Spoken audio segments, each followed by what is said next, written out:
Hello everyone. तो इस video में हम जानेंगे कि एसबीआई क्लर्क मेंस का एक्सपेक्टेड रिजल्ट डेट क्या हो सकता है। और ये जानने के बाद मैं इस वीडियो में अपना अटेम्प्ट्स भी शेयर करूंगा कि मैंने एसबीआई क्लर्क मेंस के एग्जाम में हर एक सब्जेक्ट में कितना अटेम्प्ट किया था और मेरे टोटल कितने मार्क्स के अटेम्प्ट रहे हैं। तो इस वीडियो को स्टार्ट करते हैं। इस वीडियो में हम काफ़ी डिटेल तरीके से अब मैं अपना अटेम्प्ट्स को बताने वाला हूँ और इस वीडियो के माध्यम से हमें ये भी जानने का मौका मिलेगा कि एसबीआई क्लर्क मेंस का रिजल्ट का एक्सपेक्टेड डेट क्या हो सकता है।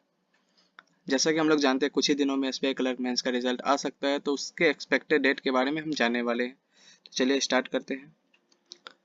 तो मेरे अकॉर्डिंग एसबीआई क्लर्क मेंस का रिजल्ट का एक्सपेक्टेड डेट या मंथ क्या हो सकता है। तो अभी हम लोग जानते हैं कि कई टेलीग्राम चैनल पे या फिर कई यूट्यूब वीडियोस में हमें एक्सपेक्टेड डेट के बारे में कुछ बोला जा रहा है कि 28 जनवरी तक आ सकता है, या फिर एक और भी काफ़ी चर्चे में डेट है 4 फरवरी को आ सकता है, या फिर 10 फरवरी के बाद आ सकता है। तो ये सभी डेट अभी हमारे सामने निकल के आ रहा है। कोई भी ऑफिशियल डेट नहीं है, सब अनुमान लगा रहे हैं कि इतना टाइम तक आ सकता है। क्योंकि लास्ट ईयर जो एग्ज़ाम हुआ तो उस टाइम क्या हुआ था कि 2 मंथ्स में हमारा रिजल्ट आ चुका था। इस बार एसबीआई क्लर्क मेंस का एग्ज़ाम 21 नवंबर को हुआ था, जिसका 2 मंथ से ज़्यादा टाइम हो चुका है। तो अभी सभी स्टूडेंट के मन में ये चल रहा है कि एसबीआई क्लर्क मेंस का रिजल्ट कब तक आ सकता है। तो मेरे अकॉर्डिंग एसबीआई क्लर्क मेंस का रिजल्ट कितना भी लेट करे तो मैक्सिमम 10 से 15 फरवरी तक आ जाएगा।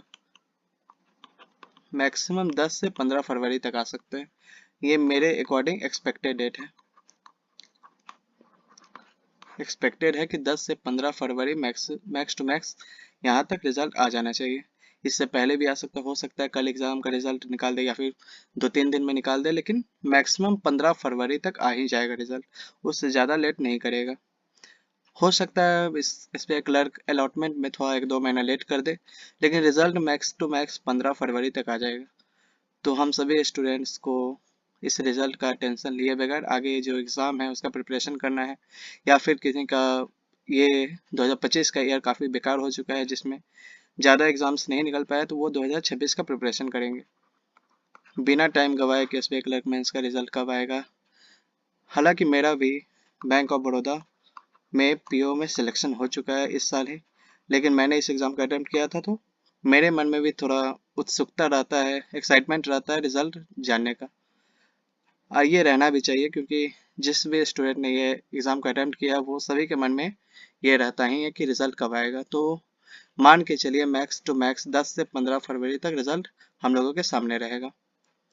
ये कुछ भी ऑफिशियल मैं नहीं बता रहा हूँ, लेकिन एक मैं प्रेडिक्ट कर रहा हूँ, प्रेडिक्शन है मेरा कि 10 से 15 फरवरी तक आ जाना चाहिए। अब चलिए मैं बताता हूँ कि मैंने इस एग्ज़ाम में कितने अटेम्प्ट्स किए थे। तो जैसा कि हम लोग जानते हैं क्वांट में कुल 50 क्वेश्चंस रहते हैं, 50 मार्क्स का। तो इस 50 क्वेश्चंस में मैंने कुल 36 क्वेश्चंस को अटेम्प्ट किया था। 36 क्वेश्चन मतलब कितने मार्क्स हुए? 36 मार्क्स। क्वांट का मैं बता रहा हूँ, क्वांट में मैंने 36 क्वेश्चंस अटेम्प्ट किए, 36 मार्क्स का। अब बात रहा रीजनिंग का। तो रीजनिंग में हम जानते हैं कि 50 क्वेश्चंस रहते हैं, लेकिन उसका मार्क्स कितना रहता है? 60 मार्क्स का रहता है। क्वांट तो 50 मार्क्स का रहता है। रीजनिंग 50 क्वेश्चंस रहते हैं, लेकिन कितने मार्क्स का रहता है? 60 मार्क्स का रहता है। तो रीजनिंग में मैंने कुल 30 मार्क्स का अटेम्प्ट किया था। 30 मार्क्स मतलब कितना क्वेश्चंस हुआ उसको मुझे अभी ध्यान में नहीं आ रहा है। उस अकॉर्डिंग आप समझ जाइएगा कि कितना क्वेश्चंस था। रीजनिंग का क्वेश्चंस मुझे नहीं याद है, लेकिन अटेम्प्ट मुझे याद है कि मैंने 30 मार्क्स का अटेम्प्ट किया था। बात रहा इंग्लिश का। तो इंग्लिश में कुल 40 क्वेश्चंस रहते हैं और 40 मार्क्स का ही रहता है। तो इंग्लिश में मैंने कुल 25 क्वेश्चंस अटेम्प्ट किया था, 25 मार्क्स का। इंग्लिश में 40 में 25 क्वेश्चंस मैंने अटेम्प्ट किया था, 25 मार्क्स का। बात रहा जनरल अवेयरनेस का।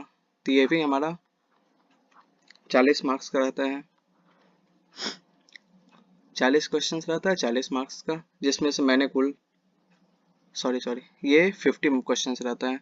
जनरल अवेयरनेस का 50 क्वेश्चंस रहते हैं, जिसमें मैंने कुल 22 क्वेश्चंस अटेम्प्ट किए थे। तो 22 मार्क्स का मेरा अटेम्प्ट हुआ जीए में। टोटल 50 मार्क्स में। जीए का जैसे मैं पहले के वीडियो में बता चुका हूँ कि मेरा जीए काफ़ी ज़्यादा वीक था, तो इसमें मैं एक्यूरेसी को ध्यान में रखना पसंद करता हूँ, इसलिए मैंने इसमें कम ही अटैम्प्ट किया था। 22 क्वेश्चंस हो पाया था टोटल 50 क्वेश्चंस में, और 22 मार्क्स का हुआ था जीए में मेरा अटैम्प्ट। तो कुल मेरा कितना मार्क्स का अटैम्प्ट हुआ? 113 मार्क्स का अटैम्प्ट हुआ था आउट ऑफ 200 मार्क्स। 113 मार्क्स का मैंने अटैम्प्ट किया था 200 मार्क्स में, और रीजनिंग का मेरा क्वेश्चंस ध्यान में नहीं आ रहा है। ऐसे में आप कैलकुलेट भी कर सकते हैं कि 30 क्वेश्चंस हो रहा है। चलिए मैं बता ही देता हूँ। 50 क्वेश्चंस 60 मार्क्स में हमारा 30 मार्क्स आ रहा है, तो मतलब मैंने 25 क्वेश्चंस अटैम्प्ट किया था, तभी 30 मार्क्स आएगा। तो रीजनिंग में मैंने 25 क्वेश्चंस अटैम्प्ट किया था, जो मेरा 30 मार्क्स के अप्रॉक्स आ रहा है। तो ऐसे में हम देख सकते हैं कि मेरा कितना क्वेश्चंस हुआ। 6 5 11 प्लस 5 16 प्लस 2 18 और 3 2 5 4 9 प्लस 1 10। 108 क्वेश्चंस मैंने अटेम्प्ट किया था टोटल 190 क्वेश्चंस में, और 113 मार्क्स का मैंने अटेम्प्ट किया था। तो क्वांट में मैंने 36 मार्क्स का अटेम्प्ट किया, रीजनिंग में 30 मार्क्स का, इंग्लिश में 25 मार्क्स का, जीए में 22 मार्क्स का, और मेरा टोटल अटेम्प्ट हो गया 113 मार्क्स का। ये मेरा अटेम्प्ट था।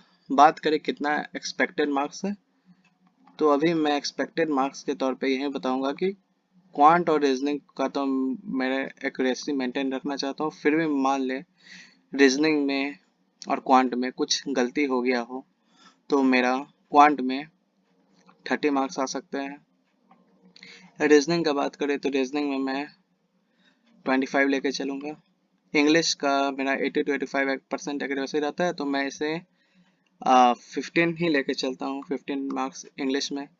जीए में मेरे 3-4 क्वेश्चंस गलत हुए थे, मैंने इसको चेक किया था घर पे आके, तो मैं इसे मान के चलता हूँ मेरा कितना भी मिनिमम होगा तो 12-15 मार्क्स आ ही जाएगा। चलिए 12 लेके चलते हैं। तो मेरा कितना मार्क्स एक्सपेक्टेड है? 82 मार्क्स। मैं EWS कैटेगरी से भरा था, बिहार से, तो मैं 113 मार्क्स का अटेम्प्ट किया था, और मेरा ये मिनिमम मार्क्स मैं लेके चल रहा हूँ कि मिनिमम मेरा 82 मार्क्स आ ही जाएगा। अब देखिए क्या होता है इसमें, हमें इसमें सेक्शन वाइज तो पता नहीं चलता है मार्क्स, ओवरऑल मार्क्स पता चलता है। तो मेरे अकॉर्डिंग मेरा 82 या उससे ज़्यादा मार्क्स आना चाहिए। 113 मार्क्स का अटैम्प्ट मैंने किया था। तो बस यही था मेरा अटैम्प्ट्स, और मैंने इस वीडियो में ये भी जाना कि रिज़ल्ट का एक्सपेक्टेड डेट या मंथ क्या हो सकता है, जो कि मैक्सिमम 15 फरवरी तक रिज़ल्ट आ ही जाएगा। तो बस आज का वीडियो में बस इतना ही हमें बात करना था। मिलते हैं नेक्स्ट वीडियो में। Thank you.